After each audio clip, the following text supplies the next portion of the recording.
Shalom, selamat pagi, selamat hari Minggu, salam sehat buat kita semua. Tuhan memberkati.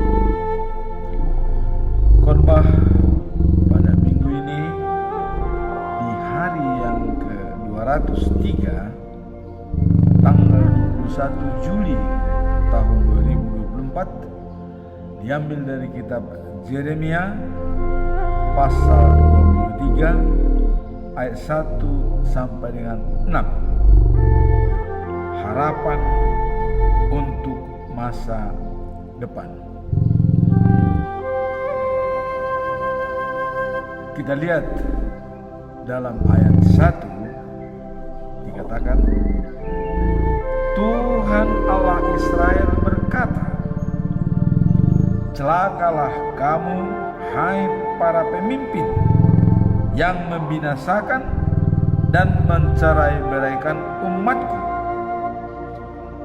Ayat kedua dikatakan, kamu seharusnya memelihara umatku, tetapi kamu tidak melakukannya. Kamu membiarkannya terserak dan lari. Sekarang aku akan menghukum kamu karena kejahatanmu. Lihat ayat 4. Aku akan mengangkat pemimpin untuk memelihara mereka umatku, tidak akan takut lagi atau gentar.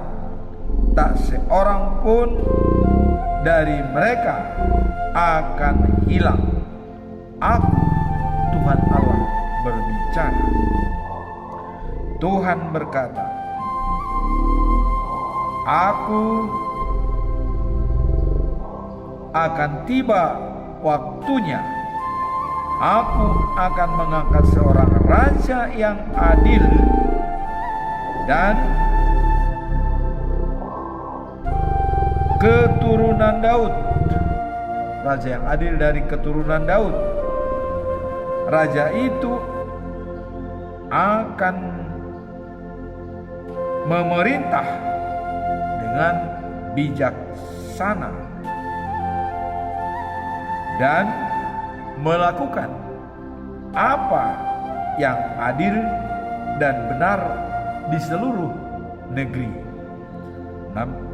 Apabila ia memerintah orang Yehuda akan selamat dan orang Israel akan hidup dengan aman. Raja itu akan disebut Tuhan keselamatan kita atau Juru Selamat. Ini dalam versi bahasa Indonesia sehari-hari. Sekarang mari kita lihat perikop ini, harapan untuk masa depan. Apa yang dimaksud dengan harapan untuk masa depan? Tadi dikatakan adalah Juru Selamat dunia akan datang. Namun sebelum kita masuk dalam harapan masa depan, kita berbicara dulu masalah pemimpin Israel atau raja yang curang dalam memimpin umat, dan mereka juga termasuk menindas para umat.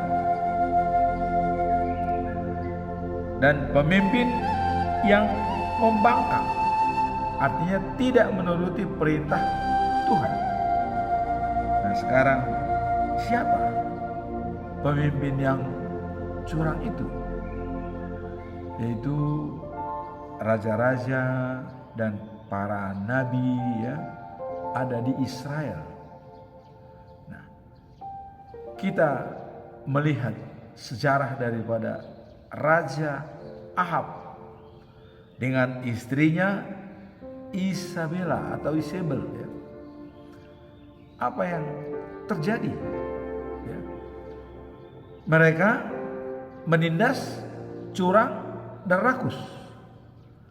Raja Ahab ingin menguasai anggur atau kebun anggur Nabot. Nabot seorang petani yang rendah dan seorang masyarakat umat Allah yang sangat setia dalam menjaga harta warisan daripada nenek moyang sebagai tanah pusaka. Raja Ahab meminta supaya tanahnya diberikan kepada raja karena dekat dengan istana untuk dikelola dengan kebun anggur. Nabot tidak memberi, tapi Raja Ahab tak menginginkan. Berapapun kau minta harga daripada tanah itu, aku berikan, katanya. Nah, Nabot tidak bicara masalah harga, tapi dia bicara masalah menjaga harta warisan sebagai tanah pusaka dari nenek moyangnya. Dia tidak mau menjual. Nah, kemudian waktu Ahab bersedih, Isabel melihat, "Oh, kenapa kamu bersedih?" kata Isabel. "Ya, ini saya menginginkan kebun anggur Nabot, tapi tidak diberikan. Berapapun saya tidak berikan. Nah, ini saya jadi galau ini," kata Ahab. "Wah, gampang," kata Isabel. "Tidak jadi masalah. Kebun anggur itu akan menjadi milikmu." Nah, jadi begitu dikatakan Isabel, kebun anggur itu akan milikmu, dia membuat strategi. Ya. Nah, keluarlah strategi dia yang dibenci oleh Allah dalam Amsal 6 pasal 6 ayat 16 sampai 19. Ya. Yang dibenci Allah apa? Tangan membunuh orang yang tidak berdosa. Itu masuk di dalamnya. Kemudian orang yang sering bersaksi dusta atau palsu. Nah, kedua inilah masuk dalam pelanggaran yang dilakukan oleh Raja Ahab, ya.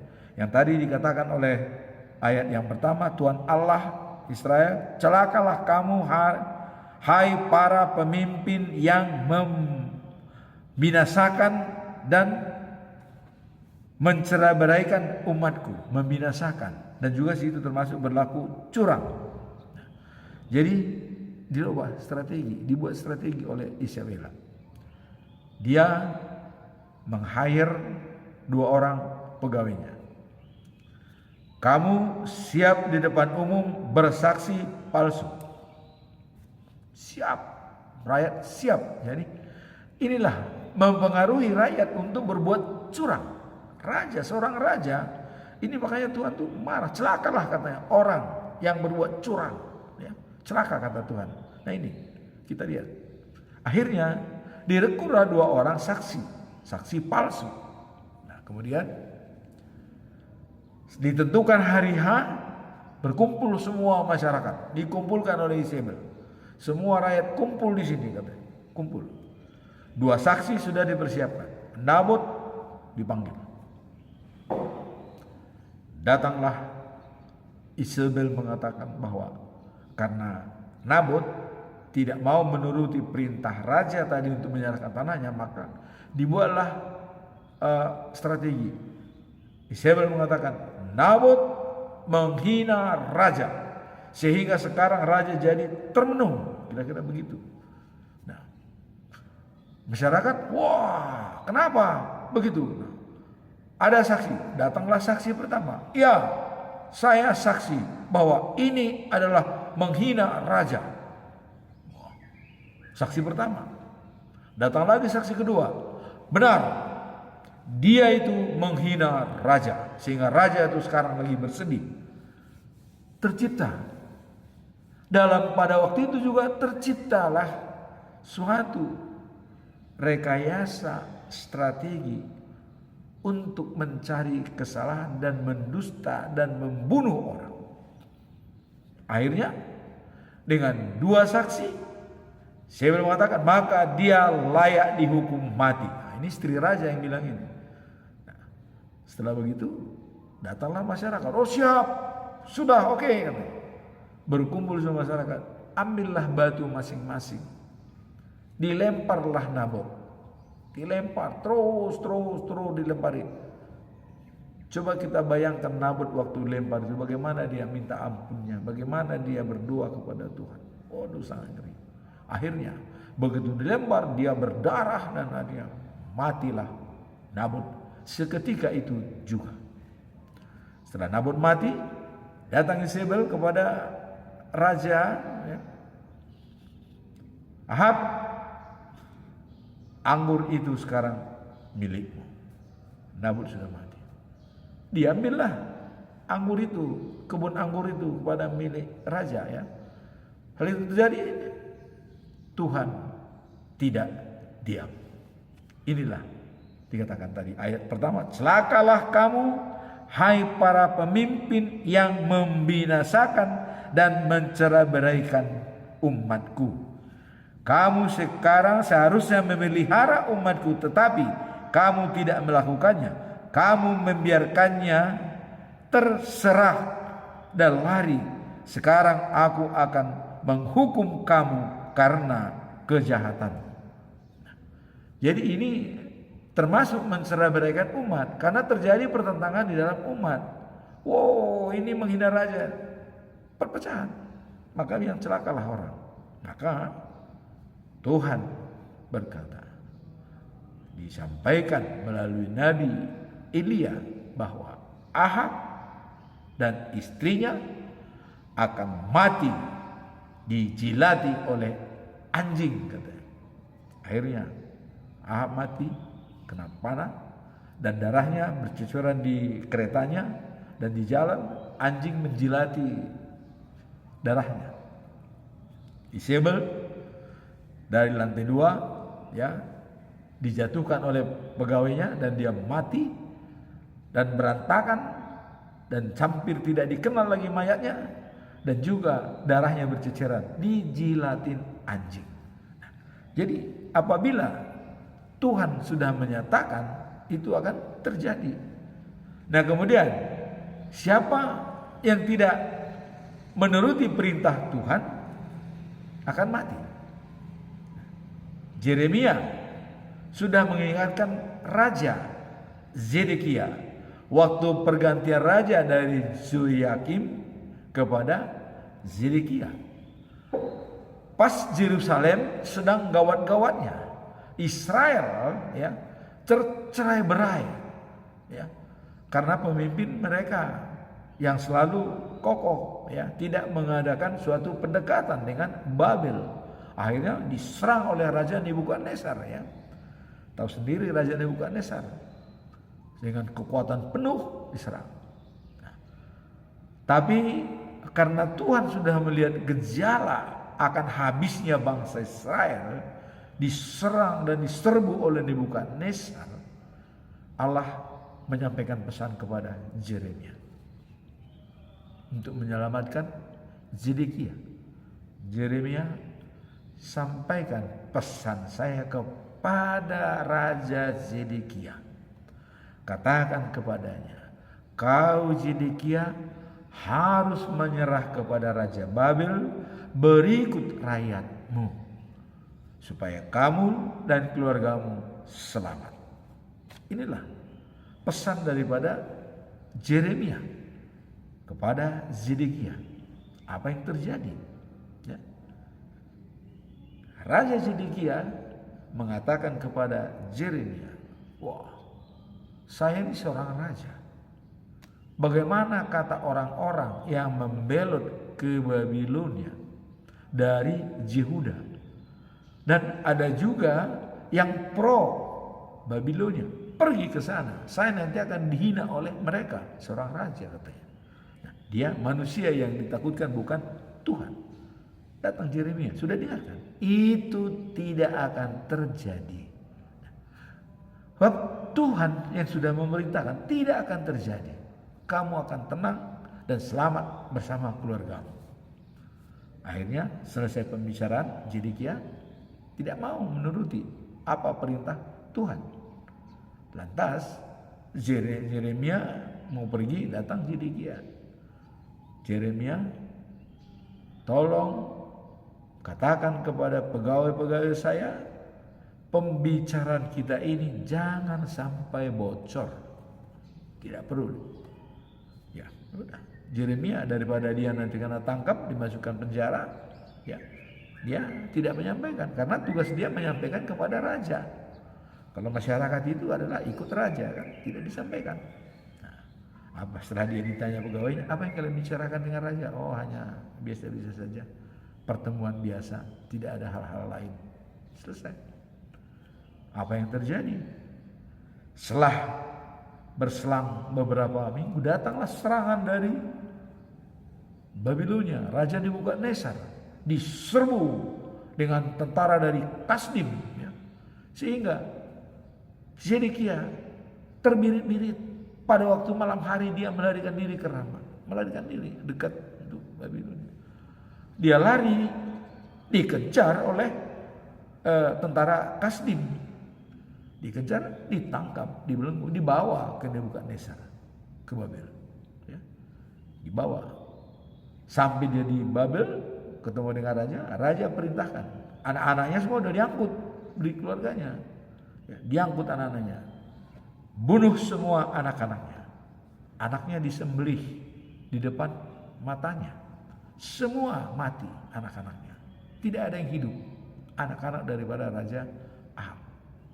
Nah, kemudian Raja Ahab, ya, dibutakan matanya, berarti kan dicongkel matanya, ya, baru dia dirantai dengan rantai tembaga tangan dan kaki, masuk dalam penjara. Sebelum masuk dalam penjara, semua perwiranya yang hebat-hebat, ya, dibunuh pada saat itu juga, semua dibunuh. Coba. Begitu risikonya begitu besar apabila tidak menurut kepada perintah Tuhan. Maka jangan sekali-sekali melawan perintah Tuhan, ya. Nah, mati. Nah, itulah dikatakan tadi adalah pemimpin yang curang dan menindas umat, ya. Nah, pemimpin yang membangkang. Jadi tadi menindas umat itu adalah Ahab, pemimpin yang membangkang adalah Zedekia. Ini nyata benar, sehingga Israel digempur oleh Nebukadnezar, hancur semua, hancur. Nah, kemudian Israel akan dikumpulkan. Nah, setelah itu Tuhan tetap memikirkan bangsa Israel karena itu kesayangan. Maka setelah kejadian itu Tuhan mengatakan, semua bangsa Israel harus kembali ke negerinya, satu pun tidak boleh yang tinggal. Jadi terjadilah eksodus besar dari Israel.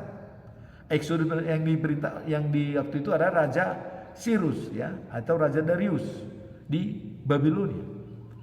Eksodus besar-besaran. Semua pembantu, ya, istri walaupun bukan orang Yahudi, tapi semua yang namanya sudah di atas kekuasaan daripada mereka, termasuk pembantunya, hamba-hambanya, itu dibawa semua, satu pun tidak ada yang tinggal. Dari semua suku dicatat, dan itu terjadi pada zamannya Esra. Ya. Esra mencoba mengumpulkan semua dan membangun kembali Yerusalem, dan mereka bergotong royong untuk membangun tembok-tembok. Nah, kemudian dibantu oleh waktu itu Nehemia. Nehemia sebagai gubernur Yudea diperintahkan oleh Raja Darius dari Babel, ya, dia mulai menghimpun masyarakat semua. Dan Esra sebagai ahli hukum Taurat mengumpulkan, berbondong-bondonglah semua dari Babilonia, karena Tuhan sudah menjanjikan akan kuselamatkan, satu pun tidak ada yang tinggal. Itulah hebatnya Tuhan, ya. Semua kumpul. Nah, waktu Nehemia jadi gubernur di Yudea, maka dikumpulkanlah pesta besar di Israel, kembalinya dari Babilonia, dengan pesta Pondok Daun. Itulah awal daripada pesta Pondok Daun, ya. Mereka mengambil daun-daun korma, daun minyak zaitun, dan daun-daun yang rindang di hutan itu ditebangin, diambil. Coba, Eksodus itu bukannya ribuan, ratusan ribu orang berkumpul di Yerusalem, ya. Bikin pondok-pondok daun, semua di sana berkumpul. 7 hari 7 malam dibacakan hukum Taurat Tuhan oleh Esra, karena Esra ahli hukum Taurat. Dihadiri oleh Nehemia dan pemimpin-pemimpin dan para imam semua, termasuk imam keturunannya Harun ya, berkumpul. Dibacakanlah dan hukum Taurat itu dari pagi sampai setengah hari semua dibacakan oleh Esra secara kencang dan diumumkan kepada semua bangsa Israel. Di hari ke-8 Nehemia mengatakan semua bangsa Yahudi berdiri, tapi tidak ikut yang bukan Yahudi duduk. Yang Yahudi semua berdiri semua. Coba dari ratusan ribu orang sudah berdiri bergemuruh, dan mereka mengampuni dosa dan minta ampun kepada Tuhan bahwa tidak akan berbuat dosa lagi. Di situ. Ya. Nah, setelah itu untuk menyelamatkan Israel, ya, kita lihat juga Esther ya, adalah merupakan anak angkat daripada Mordekai ya, anak angkat dia. Dia menyelamatkan orang Yahudi dari kepunahan. Coba, waktu Ahasuerus memimpin ya kerajaan Persia, negara di sana ada 127 provinsi di seluruh, mulai dari India ya sampai Sudan. Jadi 127 provinsi dipimpin oleh Ahasuerus dengan istrinya waktu itu adalah Wasti. Nah, Esra wanita Yahudi, saudaranya anak angkat daripada Mordekai ya. Pada waktu itu Raja Ahasuerus mengumpulkan semua negara-negara di dalam satu tempat ya, dikumpul. Nah, sehingga disuruhlah Wasti untuk memakai pakaian kerajaan supaya menghormati semua tamu-tamu yang datang dan pemimpin. Bayangkan aja, 127 provinsi pemimpin datang semua di sana berkumpul. Nah, berarti terhormat, perkumpulan terhormat. Disuruh istrinya Wasti supaya pakai kerajaan. Apa yang terjadi? Wasti tidak mau pakai baju kerajaan. Kita tidak tahu apa motivasinya. Sehingga Raja Ahasuerus ya, dia marah. Diminta kepada penasihat-penasihatnya, jangan sampai terjadi. Kalau ada istri seperti ini melawan perintah, ini penghinaan bagi suami.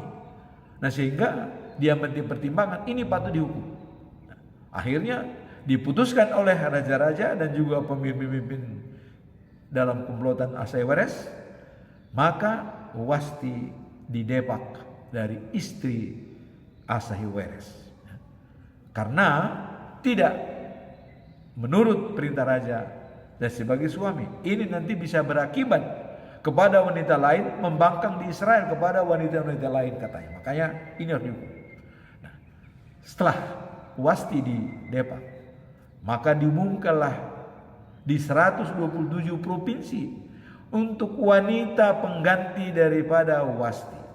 Nah, pendek cerita, setelah terkumpul dari seluruh provinsi, maka pemenangnya adalah Esther, wanita Yahudi. Tapi Mordekai mengatakan rahasiakan asalmu, jangan katakan ke orang Yahudi karena takut ada bermasalah. Terpilihlah Esther sebagai istri Raja Ahasuerus dengan memimpin 127 provinsi. Coba, begitu hebat. Nah, kemudian pengaruh daripada Esther adalah melindungi ayah angkatnya Mordekai yang diancam oleh Haman akan memusnahkan semua orang Yahudi di kerajaan Persia, mau punah semua. Sudah rencana daripada Haman. Nah, diketahui oleh Esther. Tadinya ada sudah surat perintah cap cincin raja untuk memusnahkan semua Yahudi, sudah dikeluarkan surat perintah. Ini sudah beredar. Orang Yahudi sudah was-was takut. Nah, dengan caranya Mordekai mempengaruhi Esther sebagai anak angkatnya, tidak istri daripada perempuan itu, tolong batalkan itu. Akhirnya raja mengatakan surat yang sudah keluar tidak boleh dibatalkan. Itu tidak bisa katanya. Tapi Esther tuh lihat, udah kalau gitu bagaimana? Sudah keluarkan aja surat bahwa orang Yahudi bisa melawan. Udah. Nah, dikeluarkanlah surat, orang Yahudi bisa melawan apabila ada yang membinasakan mereka. Terjadi. Akhirnya Yahudi menang. Dan Hanan digantung, hukum gantung oleh raja, mati. Nah kemudian Mordekai juga berjasa dalam menyelamatkan raja. Karena ada komplotan yang mau membunuh raja, disampaikan kepada Esther dan sampai kepada raja. Diselidiki, benar ada 3 orang, digantung. Akhirnya Mordekai diangkat menjadi pegawai tinggi di kerajaan Ahasuerus, ya, kerajaan Persia. Nah, itulah makanya Esther adalah sangat berjasa dalam keluarga Yahudi. Walaupun dia wanita Yahudi, tapi dia sangat berjasa untuk menyelamatkan orang Yahudi dari pembunuhan besar-besaran di kerajaan Persia Ahasuerus. Ya. Nah, sehingga maka 3 tokoh menyelamatkan bangsa Israel adalah Ezra, Nehemia, dan Esther. Pada zaman mereka lah Yahudi dibangun kembali yang sudah porak-poranda. Yang dulu dibangun oleh Raja Salomo selama 40 tahun Yerusalem hancur berantakan, tembok rusak, dibangun kembali oleh Ezra, Nehemia, dan Esther sehingga kembali peribadatan seperti semula. Itulah pesta pondok daun di Israel, kembalinya orang-orang Israel dari pembuangan Babilonia. Nah, tadi dikatakan sinilah Israel akan dikumpulkan semua, satu pun tidak akan hilang. Tuhan menyatakan itu pasti terjadi. Dan itu pesannya kepada Yeremia. Maka Yeremia mengatakan semua nubuat-nubuat yang saya berikan, saya bisa lihat kejadiannya waktu saya masih hidup. Jadi Yeremia masih hidup melihat semuanya. Zedekia dilihat kematiannya, tahu dia. Maka semua nubuat-nubuat Yeremia adalah benar. Maka kemarin kita katakan nabi harus dari bangsa Israel, dan nabi adalah atas nama Tuhan. Tapi siapa nabi-nabi yang palsu? Apabila nabi katanya dari Tuhan tapi tidak terjadi apa dikatakan itu adalah palsu. Atau nabi yang mencoba memakai ilah-ilah lain. Nah, seperti nabi-nabi palsu pada Raja Ahab, ada 450 orang nabi palsu. Itu dibunuh semua oleh Elia karena ternyata waktu membakar perapian persembahan mereka tidak mampu membakar. Tapi Elia dengan pertolongan Tuhan, tunjukkan Tuhan agar aku bisa menyampaikan. Tuhan membakar, datang api. Nah, jadi Israel akan dikumpulkan semua, dan itu sudah terjadi oleh Ezra, Nehemia, dan Esther sebagai pelindung orang Yahudi di Persia. Nah sekarang kita masuk dalam harapan untuk masa depan. Apa itu harapan masa depan? Tadi dikatakan bahwa Tuhan berkata, akan tiba waktunya aku akan mengangkat seorang raja yang adil, ya, dan dari keturunan Daud. Nah, ini Allah sudah berjanji kepada Daud dulu, sudah berjanji dari keturunan mula akan menjadi raja segala raja dan memerintah di kota Sion. Jadi apabila dikatakan oleh Allah, ia memerintah orang Yehuda dan Yehuda akan selamat dan orang Israel akan hidup dengan aman. Raja itu akan disebut Tuhan keselamatan kita tuh. Jadi waktu Yeremia udah ratusan tahun itu sudah dijanjikan bahwa akan datang Tuhan kita juru selamat, dan benar setelah masih datang Yesus Kristus. Itulah Yesus Kristus Raja Penyelamat. Inilah masa depan. Jadi masa depan kita adalah dengan kedatangan Tuhan Yesus Kristus ke dunia ini. Bahwa Tuhan sudah berjanji ya dalam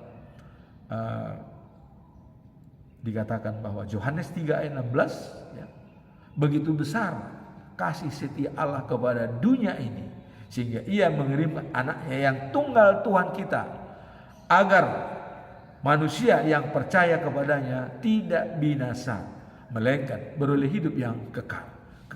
Jadi masa depan itu datanglah Yesus. Jadi walaupun dalam periode banyak percobaan, banyak tantangan yang kita hadapi, setelah datang juru selamat maka kita akan menjadi pewaris kerajaan surga. Maka dikatakan oleh Yesus, yang dibaptis selamat, yang tidak dibaptis akan mati.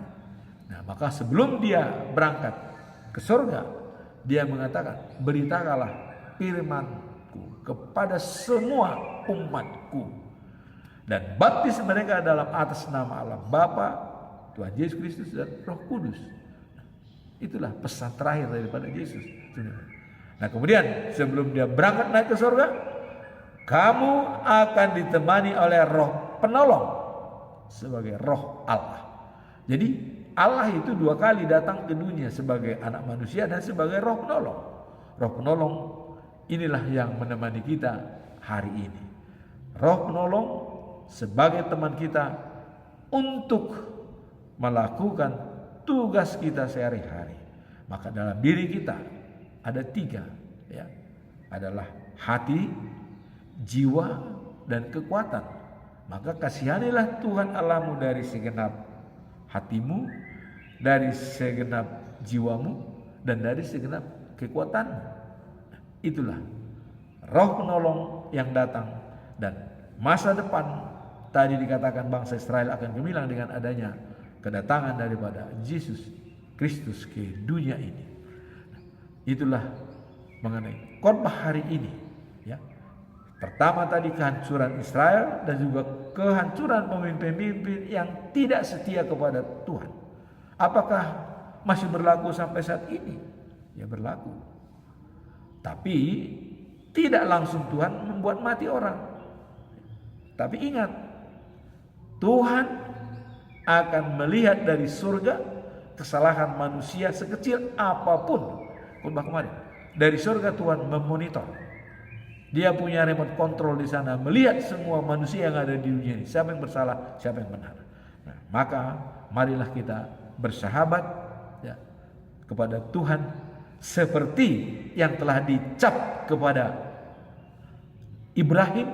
Abraham adalah sahabat Tuhan karena dia dibenarkan dengan iman.